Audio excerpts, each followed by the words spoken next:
Sinama ko ni Sir Winston ngayon para sa meeting niya pero kanina ko pa napapansin ang tingin sa akin na matandang kaharap namin.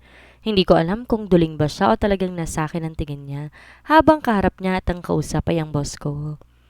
Nandito kami sa conference room kaharap pa isang matandang lalaki na gustong magbukas ng isang malaking jewelry store sa mall na pagmamayari ng boss ko.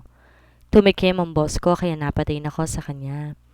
I will think about your offer, but you have to remember one thing. Seryosong saan nito?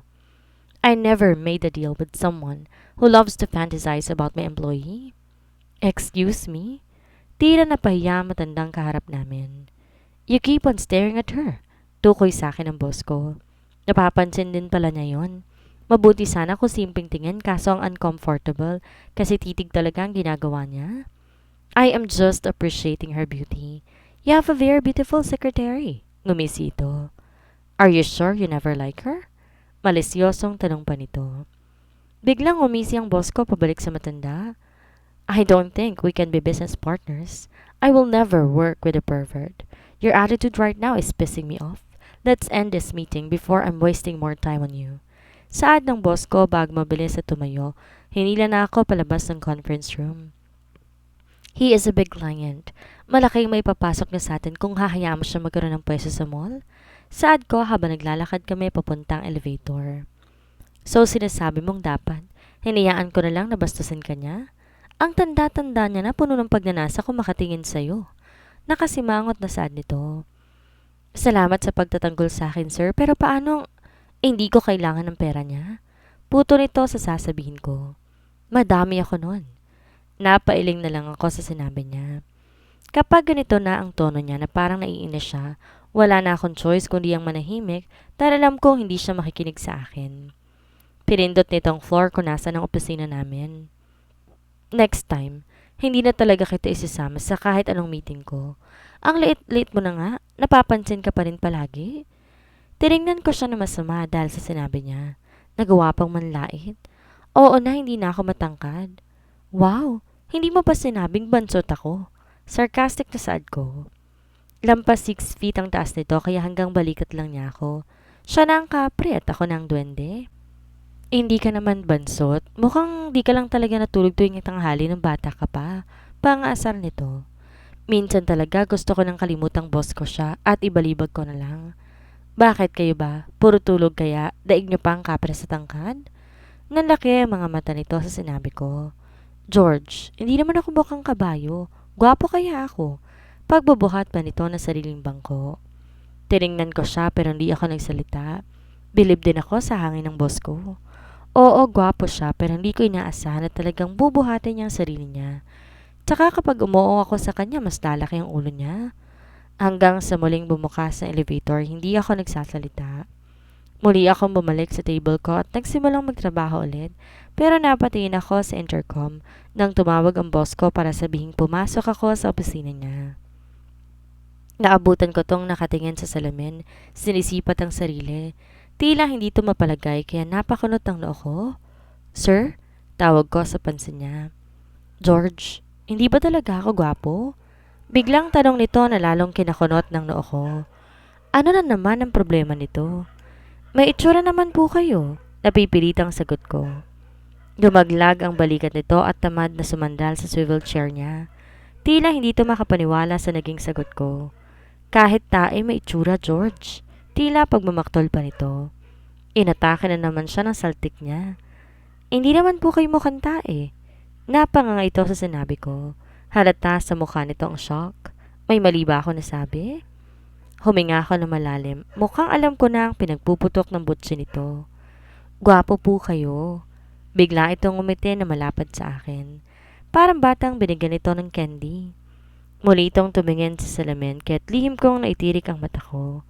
Maagang mamumuti ang mga buhok ko sa lalaking to. Pwede na ba akong bumalik sa trabaho ko? Sige, sige. Masaya ang sagot nito kaya napailing na lamang ako.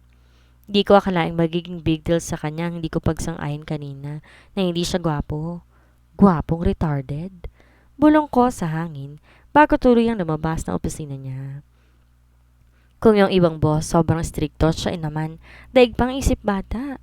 Hindi lang sinabihan ng gwapo, daig pang nalugi sa negosyo. Binaliwala nga niya yung malaking kliyenteng papasok sana, pero yung hindi ako sumang-ayon sa kagwapuhan niya, hindi niya pinalampas. Nang dumating ang lunch, ay sa kantin ako kumain. Nag-text kasi sa akin si Shirley na sabay raw kaming kumain, kaya napilitan akong bumaba. Kaibigan ko to na dito din nagtatrabaho. Sabay kami nag-apply dati at maswerteng pareho kami natanggap.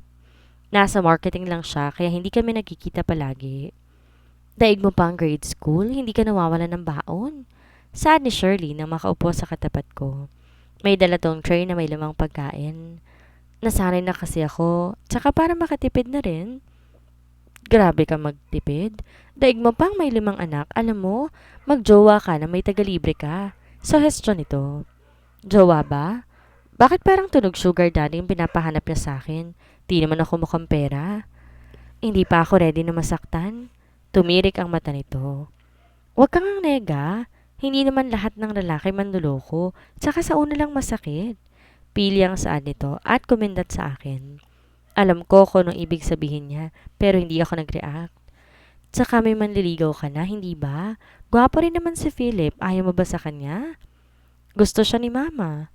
Napalo nito ang sariling noo sa naging sagot ko. Mama mo ba jojowain niya? Tila bigla tong na-stress sa akin.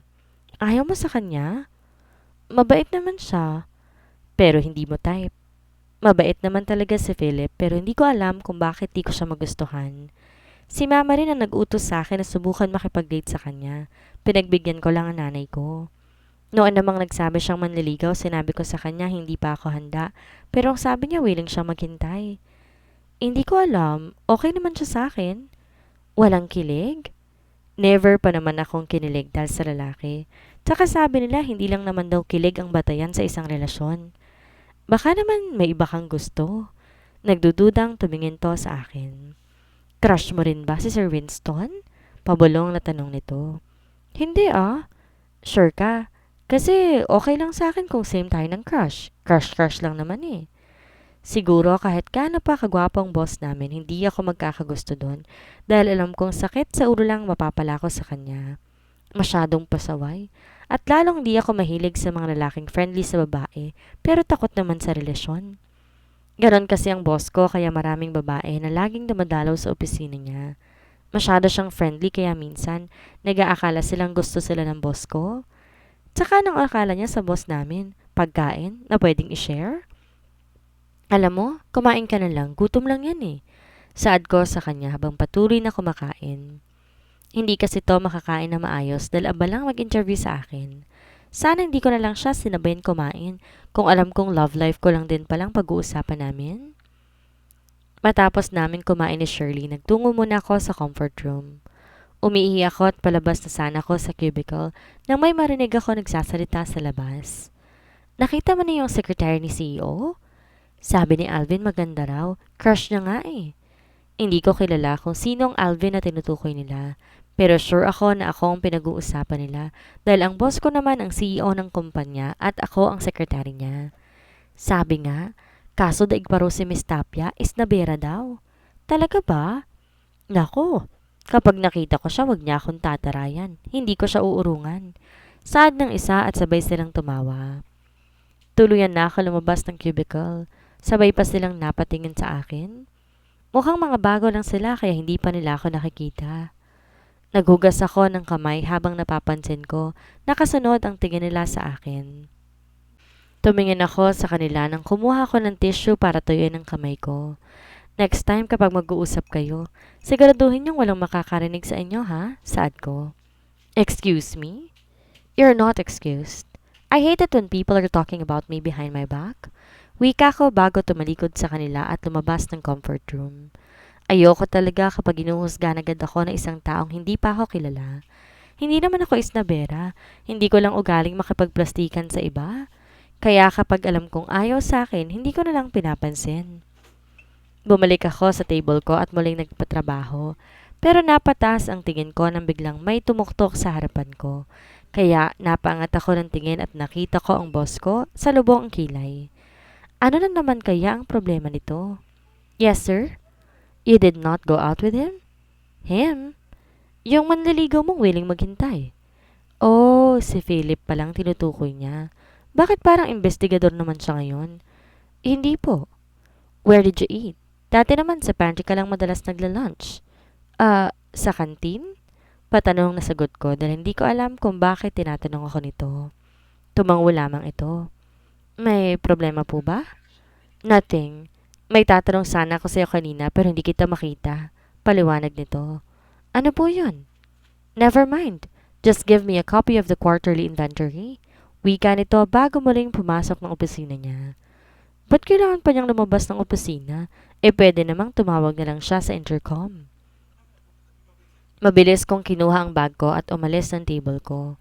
Uwian na at nagmamadali ako dahil inutusan pa ako ni mamang dumaan sa grocery. May pinabibili siya sa aking banana blossom daw. Sumakay ako ng elevator at nang nasa 4th floor na, bumukas iyon at pumasok si Shirley na malaki ang ngiti. Mabilis na lumapit to sa akin. May lakad ka? Wala. Labas muna tayo, mamaya na tayo umuwi. Yaya nito sa akin kaya napatingin ako sa kanya. Saan naman tayo pupunta? Wala naman kaming pupuntahan. Isa pa, kailangan ko agad umuwi dahil may inuutos nga sa akin si mama. Sa mall, hindi na tayo nakakalabas. Hindi gaya ng college tayo. Mula nang mag-work ka dito sa kumpanya, parang di ka na nag-day off. Komento pa nito. Wala naman akong gagawin kapag nag-day off ako. Kaya kapag tinatawagan ako ng boss ko kahit linggo, pumupunta ako. Sayang din ang double with bonus ko sa kanya. Isa pa, hindi naman ako mahilig gumimik dahil madaling maubos ang social battery ko. Kaya nga madalang lang ako lumabas kasama ng mga kaklase ko dati. Hindi gaya ni Shirley na alam kong laman ng mga bar tuwing weekends. Sabay na kaming nagtungo sa parking kung nasa ng kotse niya dahil hinila na niya ako. May kotse kasi siya, hindi gaya ko. Kaya ko naman makabili na ng sasakyan kung gugustuhin ko. Pero dahil nga hindi ako marunong magmaneho at wala akong time para mag-aral magmaneho, kaya hanggang ngayon nagko-commute pa rin ako. Pero bago pa kami makasakay, may biglang mamahaling sasakyan ang pumasok sa parking. Kilala ko ang sasakyan na yon. Siya lang naman ang may puting sports car na alam kong nagtatrabaho dito, ang boss ko. Sabay kaming napatingin ni Shirley. Mabilis pumarada sa bakanting space ang sasakyan at bumaba ang driver noon. Ang gwapo ng kotse, pero mas gwapo ang sakay. Narinig ko pang bulong ng kaibigan ko. Mukhang kinikilig na naman ang singit nito, pero ako'y baliwalang tumingin lamang doon. Hello, sir. Sabay nabati namin kay Sir Winston nang lumapit siya sa amin. Tumingin to sa relo nito. Going home? I'll just get something inside my office. You can ride with me. Wika nito sa akin. Naramdaman ko ang bahagyang pagsiko sa akin ni Shirley, kaya napatingin ako sa kanya. Salamat po pero Tamang-tama, sir. Kanina pa nga siya namamroblema na sasakyan. Wala kasing susundo dito sa kaibigan ko. Putol ni Shirley sa sasabihin ko, kaya nagtatakang napatingin ako sa kanya. Anong walang masasakyan? Hindi ba't niyaya niya nga akong lumabas ngayon? Sabi pa niya dadaan kami sa mall. Good. I will be back faster. Just wait for me here. Saan nito at nagmamaling nagtungo sa parking elevator. Napasunod na lang ako ng tingin sa boss ko. Tiningnan ko ang kaibigan ko na malaki ang ngisi ngayon sa akin. Next time na lang pala tayo kumain sa labas. Sa kanya ka na lang magpahatid, girl. Ito na yun. Kinikilig na saan nito. Ito na ang alin. Alam mo, ikaw yung matilinong slow na kilala ko. Ito na. Ito nang simula ng magandang love story ninyo. Sana all handang ihatid ng boss. Ganda mo, te. Stop being delusional. You know our boss, he is too friendly to everyone. Bakit nilalagyan niya ng mali siya ang simpleng pag-aalok ng boss ko na ihatid ako? Kapag naman nasa labas kami ni Sir Winston, inahatid na talaga niya ako pag uwi. Pero never siya nag-offer na ihatid ang everyone. Giit nito. Maybe he's just being nice? Tumaas lang isang kili nito na parang hindi naniniwala sa sinabi ko. Minsan kasi alam kong hindi na lang simpleng empleyado ang tingin sa akin ng boss ko. We are like friends. Kaya nga nagagawa niyang magbiro sa akin at nagagawa ko rin siyang pagalitan minsan. Sa tagal namin magkasama, kilala na namin ang isa't isa, pero walang romantic feelings doon gaya ng sinasabi ni Shirley. Close lang kami ni Sir Winston, pero hindi kami lalampas sa higit pa sa magkaibigan. Mauna na ako. Intayin mo na lang bumaba si CEO na nag-offer sa iyong ihatid ka because he is just being nice. May pangaasar pa sa tono nito. I know she is just teasing me, so I ignored her. But before she could go to her car, another car arrived. Bigla kong hinila pabalik si Shirley sa tabi ko nang huminto sa tapat namin ng sasakyan at bumaba ang bintana noon bago sumilip si Philip. Hop in! Nakangiting saad nito at mahigpit akong hinawakan ni Shirley na para bang ayaw kong pasakayin. Nagtatanong ang mga matang tumingin sa akin ng kaibigan ko kung alam ko raw bang susunduin ako pero umuling ako sa kanya. Kung susunduin kasi ako ni Philip, nagme-message muna siya sa akin para alam ko. Wala naman ako natanggap na mensahe sa kanya kanina bago ako bumaba. Oh, biglang bumaba si Philip at binuksan ang pinto ng kotse niya sa side namin para pasakay nako. Sorry, I forgot to text you. Akala ko kasi hindi ako aabot dahil may meeting ako. Mabuti na lang naabutan kita. Hingi ng paumanhin nito sa biglaang pagsulpot. Hi Shirley! Bati nito sa kaibigan ko. Kilala na niya si Shirley dahil nung minsang nagtungo siya sa bahay, nandoon din ang kaibigan ko. Hello! Ganting bati naman ang kaibigan ko. Let's go? Baling sa akin ni Philip, kasabay noon, ang pagbukas ng elevator at paglabas ng boss ko. Nakita kong mabilis na lumapit sa amin si Sir Winston na seryosong mukha. Sorry, I made you wait?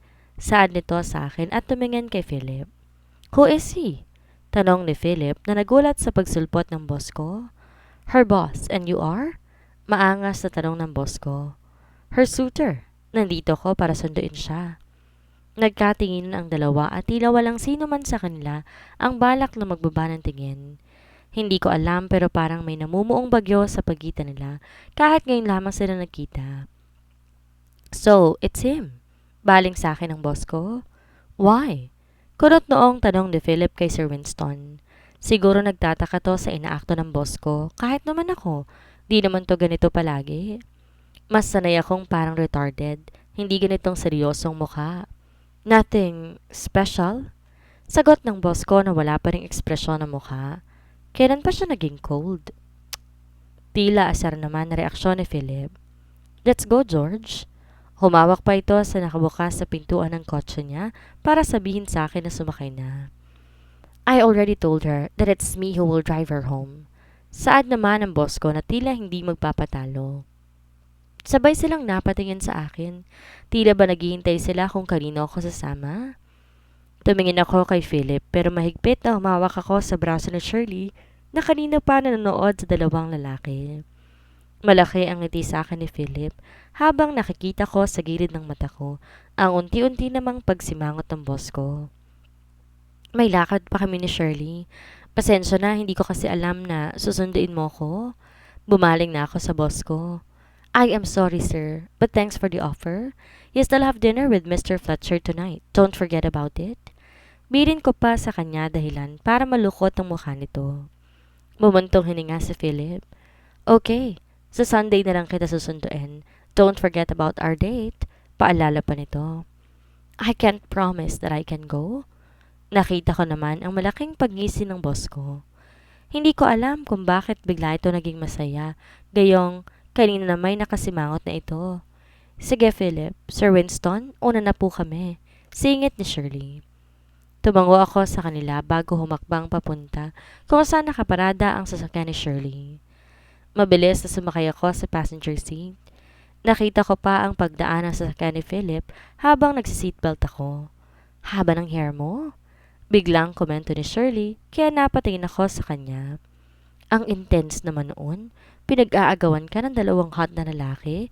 Grabe, naway lahat.